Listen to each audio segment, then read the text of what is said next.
Archaeological evidence for the nation of Canada in this civ story begins around 4000 BC with the settlement known as Wrightstown.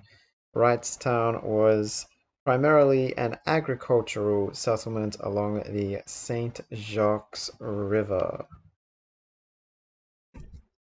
2600 BC, and we have the first archaeological evidence, as well as the first evidence for a reasonably well attested Canadian in John the Apostle and the settlement of St. John. So, John the Apostle is believed to have led a group of Canadians to the north towards the Ultra River, which we see snaking through here. Uh, Further up the river, we've got the settlement of Samarkand, the city-state, off to the right of the screen. So the reason why the settlement is named after St. John is that the city is believed to have been founded on his, what we would now consider his feast day. And of course, whenever on St. John's feast day, we have beef. The beef from the cows that were originally thought to be in the area at the time of the settlement of St. John. The final thing to note is that we consider John an apostle because of, the early Canadian pantheon, we had a lot of stone circles being built, and we've obviously got stone right next to St. John's here. We've got marble nearby as well as some gems in the jungle. 1300 BC, the classical era, and the nation of Canada, the settlement of York is established. So York is established to the west of Wrightstown, to the south of the Uzbek settlement of Samarkand, in an area where the Uzbeks of Samarkand had come down to the south to fight the Passamaquoddy native peoples. As part of the settlement with the the Passamaquoddy, their traditional enemies in the area were known as the Mississaugas, and the Mississaugas sold their land to the Canadians of Wrightstown in exchange for protection and extra trading rights. So obviously there were a number of groups in the area of York at the time of its founding. This meant it sort of got a reputation for being on the borderlands of civilization, at least in the view of the other Canadians. As a result of this, York got a bit of a reputation for it was a bit, because as you can see, it's quite far inland. It's not really on a trade route or anything. It's very much a settlement in an area where they attract sort of the worst types of people. Not a lot to do out York Way is what they say. Obviously, the abundance of horse and wheat. It took a while before those industries took off around York. So certainly initially the people of York had a reputation for poverty and causing a ruckus. 850 BC, and it is the time of Samuel de Champlain. Samuel de Champlain is born in the frontier town of York, still poverty stricken, still very much known for causing a ruckus, disobeying law and order, these types of things. And Samuel de Champlain, as a young man, led a group of settlers outward to the other frontier, the one with Morocco, founded the city of Victoria, settled to keep the Moroccan Empire sort of in the Shan Hills. The people of Canada, Samuel de Champlain gathered support to get a Canadian settlement just at the foot of Mount Victoria, which you can see right behind it. um, gathered support and managed to settle the city of Victoria right on the border with the Moroccan capital of Fez. With the success of the settlement of Victoria, Champlain then drew his attention south and founded the city of Charlottetown, once again a frontier city, once again founded so that the Canadians could expand their influence. And at this point, the settlement, formerly known as Wrightstown, became renamed as Bytown, for it was the town that Samuel de Champlain went by, so to speak, to found the two cities of Victoria and Charlottetown. So when he approached middle age, the people of St. John came to him and asked for him to basically fortify the town, fearing American and to a lesser extent Mongolian encroachment. And he accepted this offer, so went to go lead the then city-state of St. John. And he led for about 10 years or so, became very respected throughout the Canadian Empire towards his later life, and became the first Canadian emperor as a result of the peoples of York, Victoria, Charlottetown, and St. John all deciding that he should be their leader. The city of Bytown then, having been surrounded by de Champlain's empire, elected to join with them, and Champlain's capital was actually located in St. John, which you can see having just been built, is government district. Right on the border with the Americans, very much as setting a marker down, saying the American expansion shall stop at St. John, as will the Mongolian expansion.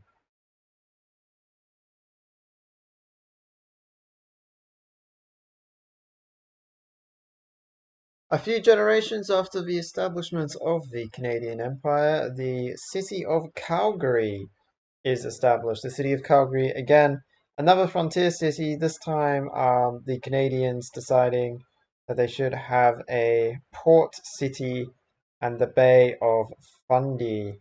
So the port city essentially for Bytown and Charlottetown became the settlement of Calgary in order to, and they needed this port city because they just discovered sailing and realized that, oh, sailing, that's good for establishing trade routes. So a bunch of trade routes began to spring up around Calgary. We are around 700 BC, and I just thought I'd comment on the fact that the Norwegian Empire, so the Norwegians, viewed American expansion to the West, the American West, as a big threat to their existence. So they just went and raised the city of New York. New York, which was actually older than the Canadian settlement of Yorktown in the south. The Canadian settlement, one of the reasons they called it York was to try and make it seem like it was older than the New York that the Americans had on the Potomac River, which was erased from existence around 700 BC in the Norwegian-American War. 120 AD, the beginning of the medieval era and the beginning of the first Canadian Golden Age. You may ask as to why this golden age, why we consider this to be a golden age of Canadian history. It begins with the founding of Sikhism in the holy city of St. John, being founded in the holy site just off to the north there. To this point in time, as we can see the religious map of the area, Mongolia had established Eastern Orthodoxy, Buddhism was established by the Khmer some way off to the east, and where these two religions met, Sikhism was formed sort of as a fusion between the two, and immediately the cities of St. John and Bytown are converted to this new religion of Sikhism.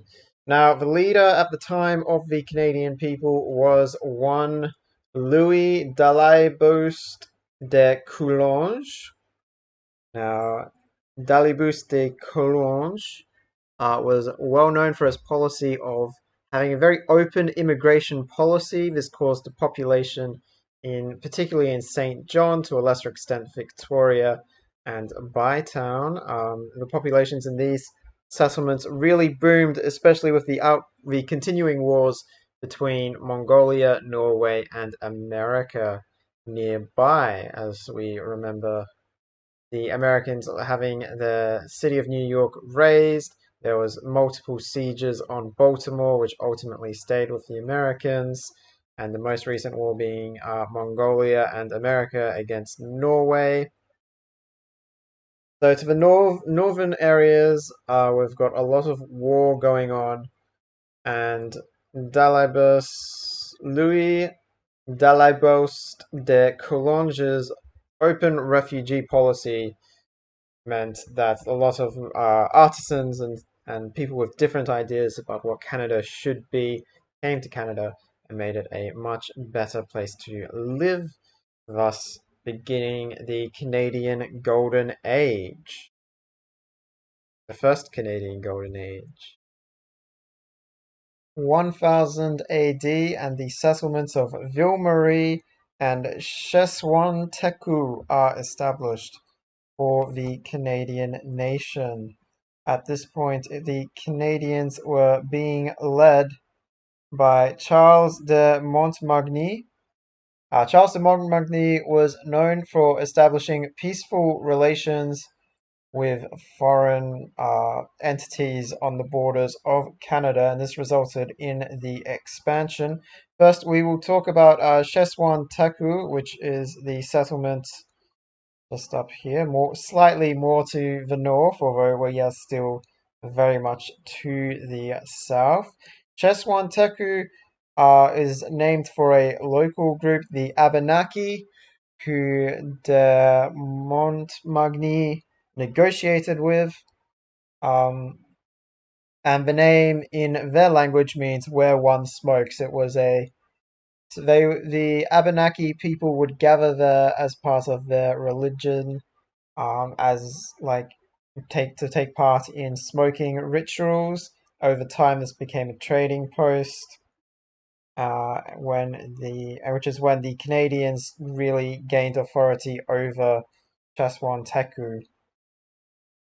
The settlement more to the south, Ville Marie, was basically established just as an iron. You can see the iron just up over here. The iron tile here on the Bay of Fundy. Ville Marie is there to operate as a base for those partaking in the iron trade.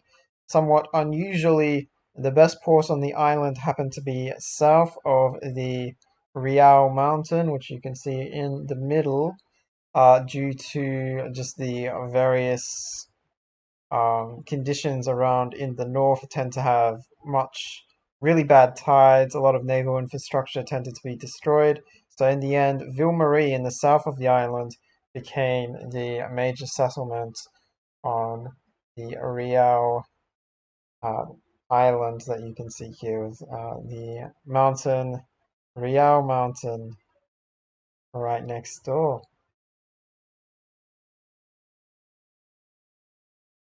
1200 AD, and the world enters the Renaissance era. However, for the Canadian Empire, it became known as the First Canadian Dark Age, following the Golden Age under the autocratic rule of Samuel de Champlain. The government evolved into a monarchy under John Colburn. Now, Colburn was initially a very successful leader. He was another leader who increased immigration. However, this increase in immigration brought with it some issues, particularly with many Khmer Buddhist priests coming into the region who would agitate with the local Sikh majority. There were some problems when the American border. We've got Mongolia still existing, I guess, as well.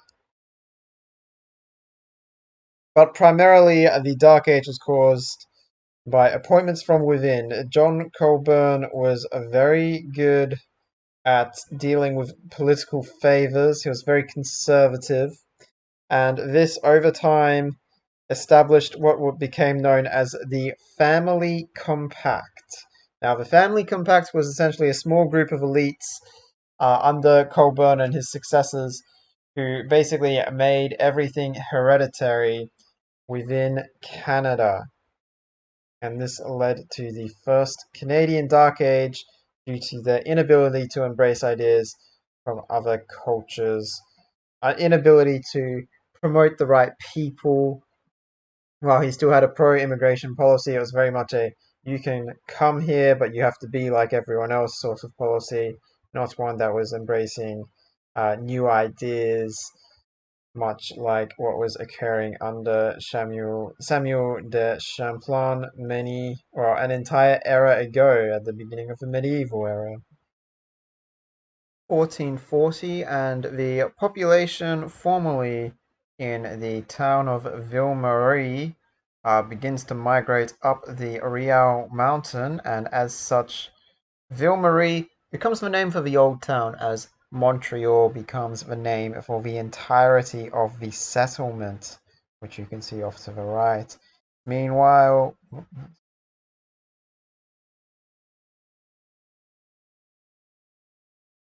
the settlement formerly known as Cheswanteku was renamed to Hyatt's Mills. Now, Hyatt's Mills, so the mills in this area are very interesting because they're actually for fish storage. So, what they worked out in Hyatt's Mills, formerly known as Cheswanteku, um, was that if they dug into the ground, they could actually create sort of like a drier environment where the fish could be stored, dry stored essentially. And for this reason, it's sort of like a grain storage mill, except for fish. So like a fish storage mill.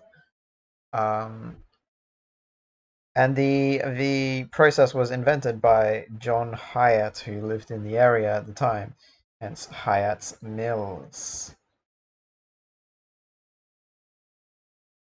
1780. We are deep in the industrial era. The world, well, it is a time of chaos. The Norwegians opting to disrupt the world peace and declare war on the Mongolian civilization. The Mongolians at the time allied to the Canadians, causing Canada to declare war on Norway. The Norwegians making some ground, capturing the city of Troyes, as you can see, thus giving the Canadians a front on the war right on their doorstep. Meanwhile, we also have this complicated situation where Norway is also at war with the Inca,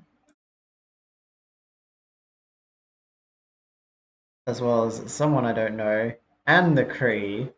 While the Inca are at war with America. America is at war with Vietnam and Mongolia and the Inca.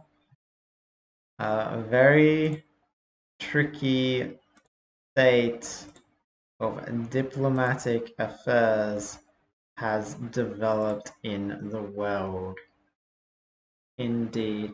And it is in this time of chaos that the Canadian leader known as James Bruce comes to power. James Bruce is significant as a government reformer. From a military front, he did raise an army of famous Canadian Mounties. You can see some on the screen here. You can see the Canadian raid on Tromsø. Soon the outskirts of Tromsø soon to be pillaged under his orders. However, no cities are planned to be absorbed into the Canadian Empire. It is strictly a punitive expedition. Now, you may notice here we've got the Grand Victoria National Park at the base of the Shan Hills. So the Shan Hills are as the border between the Khmer to the northeast, the Americans to the northwest. Oh, that's not what I wanted to do. Americans to the northwest. We've got the Moroccans off to the east as well, and the Canadians, who controlled much of the foothills, established the Grand Victoria National Park, which expands into the territory of St. John as well. These national parks were the first national parks established in the entire world, which was part of the reforms of James Bruce. He also established down south in Charlottetown the Charlottetown Peninsula National Park, which you can see at the bottom of the screen there. The Canadians are still considered part of the Dark Age, but things beginning to turn around for the Canadian people with the establishment of the national park system, the raids into Norway as a punishment for Norway declaring war on Canada's ally, Mongolia, and taking one of their cities off them. These are the main aspects to the the rule of James Bruce. One last thing to mention was that he was also, under his government, established money for those, established the world's first money for widows. So if whatever Canadian casualties there are in the war, the widows would be looked after by the government. This encouraged loyalty to the Canadian cause, which was also a world first.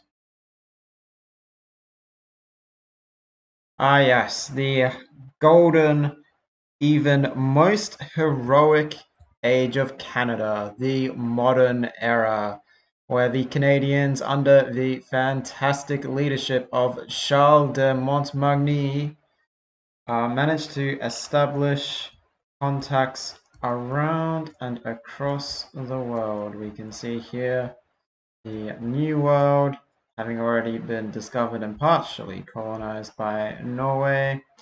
The world became a much bigger place under de Montmagny.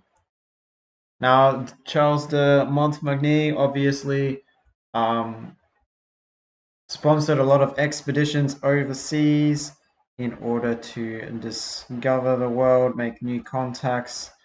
He managed to, a lot of this was due to the peace he negotiated early in his reign, remembering that we are still a Canadian monarchy under the Family Compact, a peace treaty with Norway, which is why we're at peace with them.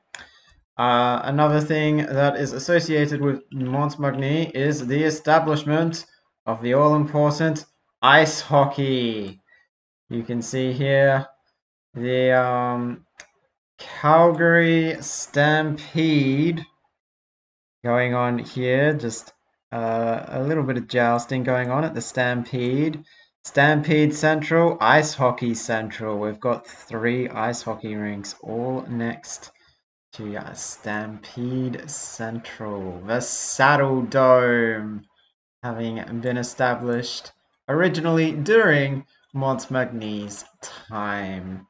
A couple other things to note, as this was a golden age, an age of new ideas, and indeed new names. The city formerly known, the capital, formerly known as Bytown, was renamed to Ottawa, which was in honor of the native peoples who had helped the city in its early history, part of the archaeological revolution, where archaeology became a much more significant part of just the culture globally, but including in Canada, where we have a couple of archaeological museums, including in Ottawa itself. Part of this was discovering and recognizing the inhabitants that were originally native to Canada, and this resulted in the naming of Ottawa and also the naming of Toronto. So you can see here the national parks on the York Peninsula retain their name, the York National Park, which is a rather large national park, not quite encompassing the entirety of the peninsula. You can see a couple of tiles here for a place of spiritual significance in the grove just off to the west, and another the spiritual forest again, another place that was spiritually significant, so excluded from the national park, which was considered to be strictly national, strictly an affair for nature and not a cultural place.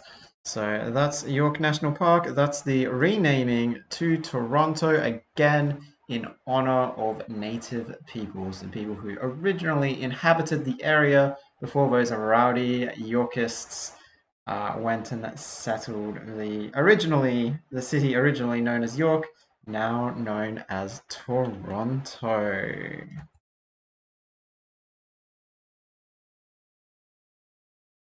The industrial heart of Canada practically stopped beating. Hardly anyone worked, hardly anything ran. The population of the rural area had to be supported by the rest of the country. It is the rural valley being built in the Canadian city of Ottawa, the last piece of greatness that was, well, obviously Charles de Montmagny. He didn't build it personally, but he was the one that dropped the plans to make Ottawa. Oh, shut up. Make Ottawa the leading industrial powerhouse of the world. There is the Ruhr Valley in all its glory.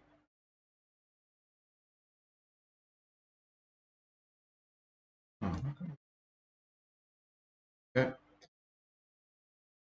The Ruhr Valley right next to the city center.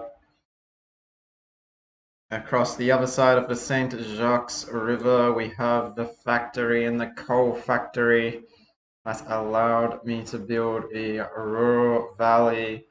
Got the encampment on the outside of town. Rural valley surrounded by the magnificent stone quarries of Ottawa. Kind of a random thing to be going for in a cultural game. Of course, the rest of the city of Ottawa, of course, formerly Bytown, but now truly an inspiring global city. Not quite designed to attract tourists from all around, but nevertheless, the industrial heart of the Canadian nation. In 1884, the Lake Champlain Canal system was built, and it was built by John Sherbrooke. And in honor of Mr. Sherbrooke, the city, formerly known as Hyatt's Mills, was renamed to Sherbrooke. As you can see here, So the Lake Champlain canal system encompassing the partially Montreal, so the port of Montreal could access the lake, which in turn meant we had a canal system from the lake to the north. We're looking south at the moment. We're looking to the south. If we look to the north, here we are. You can see that to the north we've got Sherbrooke, and then the final canal being built, which will be to the south just for any Arctic traffic. That will. How on earth did you get a boat down there? Okay. As you can see here, and this links the Bay of Fundy to the Gulf of St. Lawrence.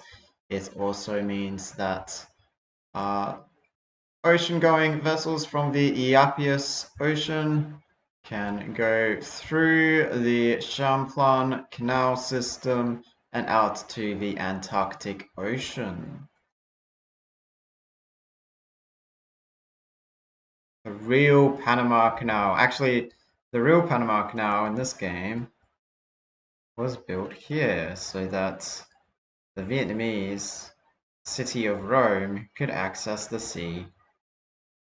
Just in case you were wondering. I think my canal is a bit more useful and prettier and better. Bolshoi Ballet is a universe of the imagination, a place of magic, enchantment, beauty, and romance. Its many worlds vibrate with graceful dances, glorious music, and sumptuous costumes. Yes, in the city of Calgary, the same city there wasn't enough drama in the ice hockey at the Saddle Dome. So we made some more drama. We built the Bolshoi Theatre in the city of Calgary in 1892. And if we just go in the cinematic, there it is. In the tundra, in the cold tundra. I don't know how that fountain is working. Obviously, the city of Calgary, just on the fringe of the tundra, we can see it in its laid out, its ice hockey, NHL league getting up and running, all based around the city of Calgary. Those Calgarians and their ice hockey, and their theatre and their ballet next to the theatre square, as you would expect. Also, what on earth is going on here? Why is it wobbling? Oh, okay, it's meant to be like...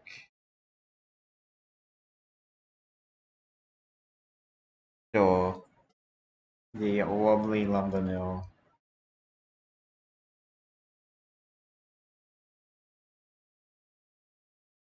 I ought to be jealous of the tower. She is more famous than I. Yes, the Eiffel Tower of Ottawa. The Ruhr Valley powering the Industrial Revolution in Canada, the Canadian modern golden age that we are in. We can see the tower at night along with the rest of the outskirts of Ottawa. It was located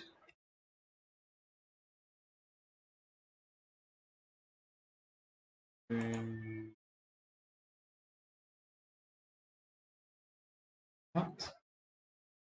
Oh, wow.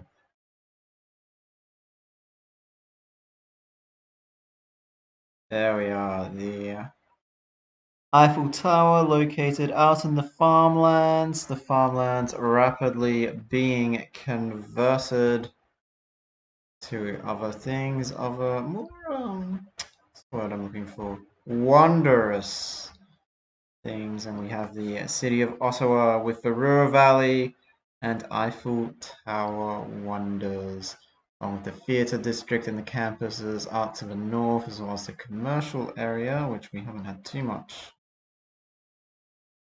To say about so far. The rural valley, though, on the outskirts of town with all the stone quarries and mines and things. There we are. Built in 1914, the Eiffel Tower. Thus, the sculpture serves to give people one thought. Everything is in God's hands. Either that or God is hugging the Eiffel Tower, which is obviously kind of in the way of this shot. But there we are, the Cristo Redentor, built in Ottawa. Oh, built in Ottawa. Is it? No, it's not.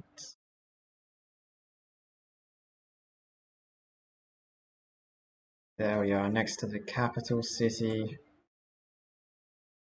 Looking out over the rural valley, over the commercial district, over the St. Jacques River, and of course, kind of over the ice hockey district and the national parks to the south.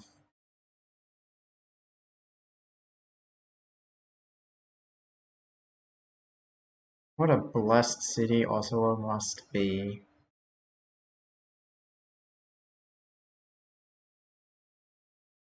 1940, and the golden Canadian modern age led to a golden age in the atomic era for the Canadians, this time inspired by the leadership of one Francis Bond, also known as Galloping Head, and his most significant contribution was to the north, so the rest of the world going through a phase of rebellions, a very strange sort of Cold War going on. You can see here the rebels of Baltimore with their two men-at-arms crossing into Canadian territory where they were trapped by Francis Bond's galloping Mountie divisions, which you can see just in front of St. John, as well as a few other shock troops, even some knights for some reason.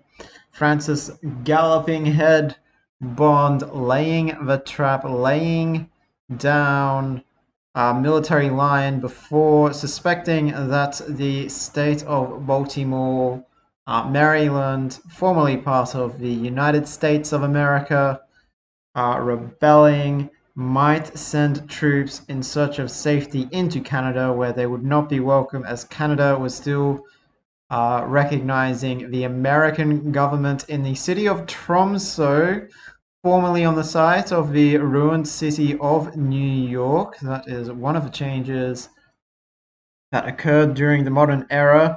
The original capital, Washington, taken out by the Khmer off to the east of the country. And then as we rotate the map, we can see also to the north the Norwegian Empire crumbling, falling to pieces. The city of Drammen on the Norwegian coast, the Arctic Ocean, rebelling against Norway. Also the city of Namsos further north, declaring its independence from the Norwegians, as well as Oslo and Sogndal as well up in the north.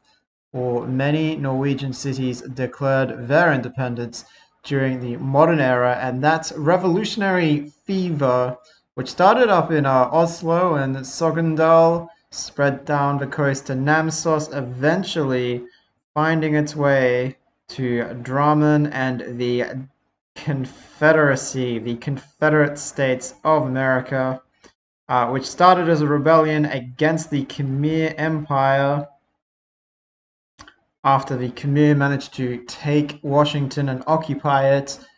Once Washington rebelled, however, a peace treaty was signed with the legitimate government, legitimate American government, in the eyes of the world anyway, and the city of Baltimore also joining Washington's rebellion. 1950, and Charles Bagot continues the Canadian monarchy. Charles Bagot, we'll just take a look over his empire. You can see the many national parks of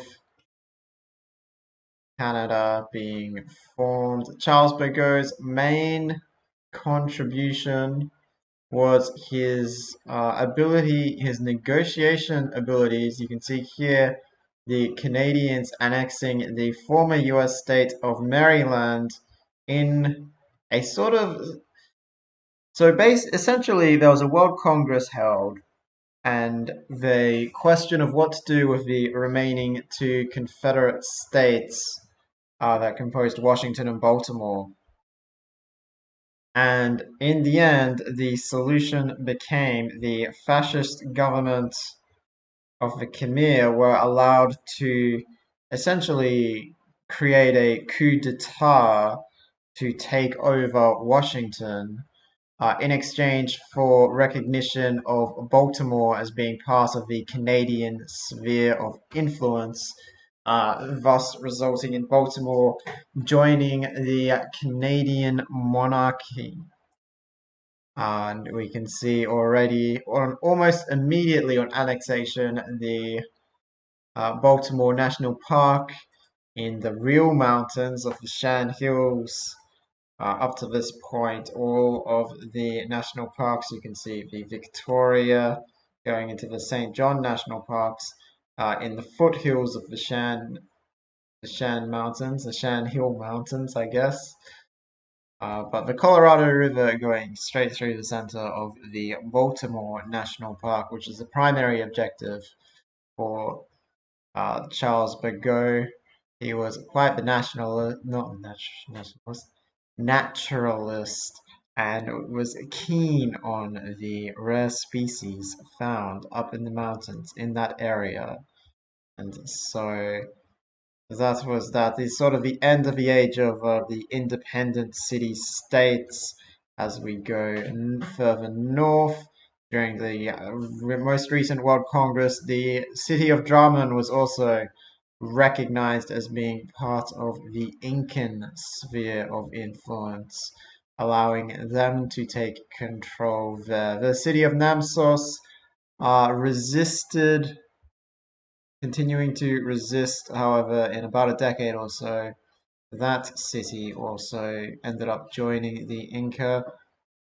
The Norwegian independent city-states of Oslo and Sogndal, however, had been independent for a sufficiently long time that no one really bothered about them as such. Well, for the moment, we can see oil that's up that way. However, yes, for the moment, Sogndal and Oslo remaining independent. Anyway, that's a little bit about Charles Bagot and his Canadian monarchy empire, continuing the family compact. 1970, and the great engineer Shah Jahan creates the Sydney Opera House of Calgary. An opera begins long before the curtain goes up and ends long after it has come down. It starts in my imagination, it becomes my life, and it stays part of my life long after I've left the opera house. The Sydney Opera House, so named because of the cove that it has been created in. You can see here, so the city of Calgary to the north on the edge of the tundra, as I'm sure you've more than well and truly become familiar with. We've got this new Sydney Opera House in the theatre district of both Sherbrooke. You can see the wonderful celebrations going on in the stadium there. The Sherbrooke Theatre District being located adjacent to the Bolshoi Theatre of Calgary and now the Sydney Opera House of Calgary. You can see the famous double lighthouse, lighthouse of both Calgary and the Charlotten Harbour Lighthouse as well. Got Calgary National Park there. And of course, we've still got the Saddle Dome district with all the ice hockey rings surrounding the big Saddle Dome. The Calgary Stampede in full swing going on. We can see the horse riding there happening. A brief look at 1970s Calgary with the newly completed Sydney Bay Opera House. 1981, and we will finally have a change of government. John Graves Simcoe witnessing the heathenness of the fascist Khmer, opting to launch a religious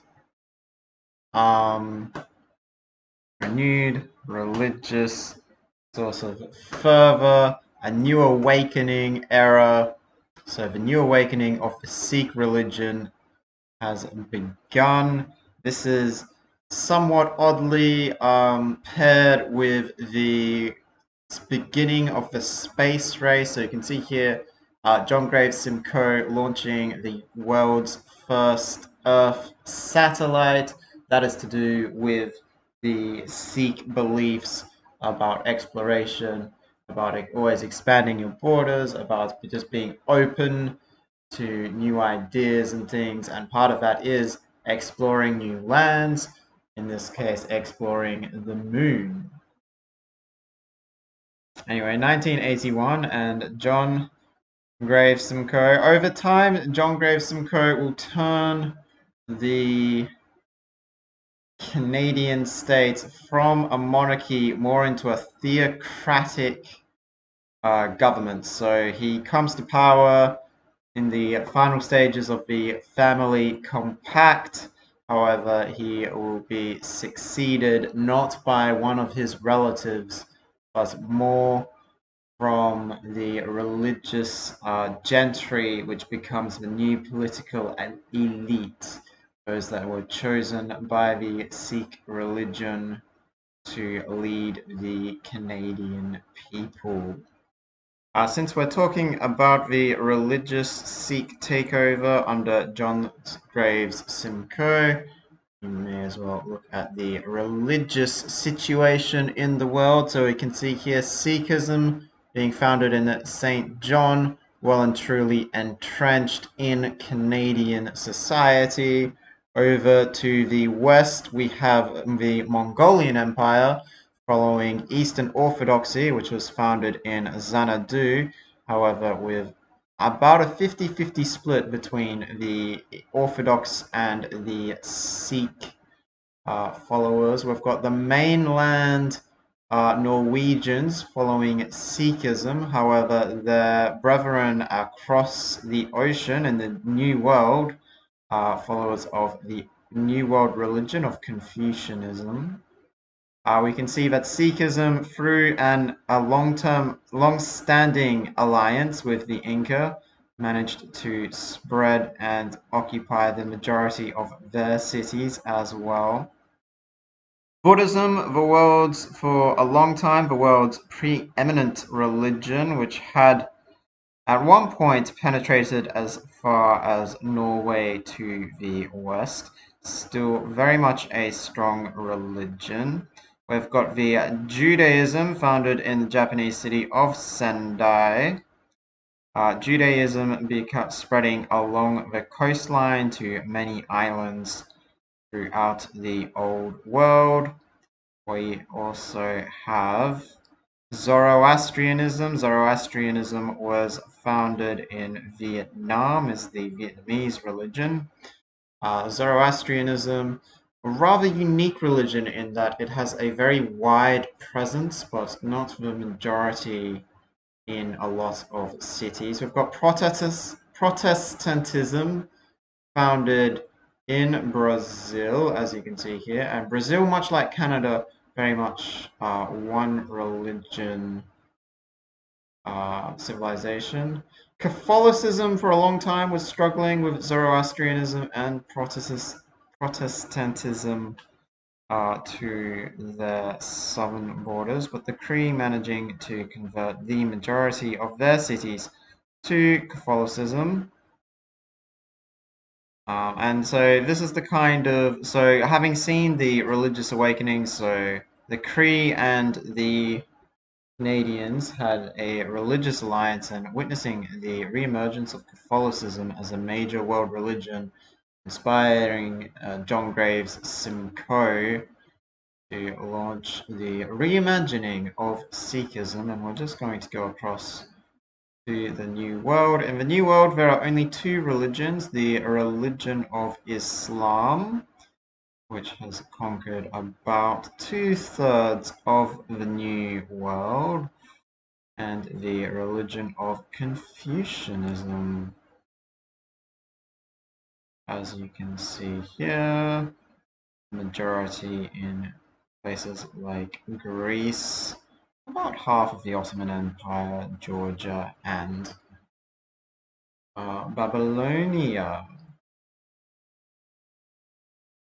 And the first spacewalk is completed also by the Canadian Empire,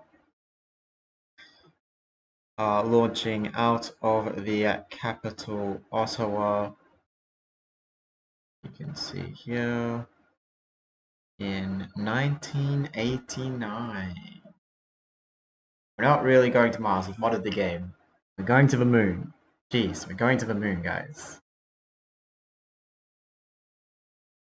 Ah, yes, the worth of a culture is measured in all the wonders that the Canadian people built, all the archaeological artifacts that we pilfered from Mongolia and the Incan Empire, all of the national parks that inspired us to create lots of landscape paintings to put in our art museums. Yes. The cultural victory of Canada completed in, I think it's 2014. If we, yeah, it will be 2014 by the time it is our turn again. So congratulations to me for winning the game as Canada, which I've done a few times before. If it ever wants to load our turn, we can perhaps go for a tour of the Canadian lands that everyone decided were the greatest lands on the planet and therefore worthy of victory. Let's be friends, you just won the game. Let's make a pointless trade. Eventually.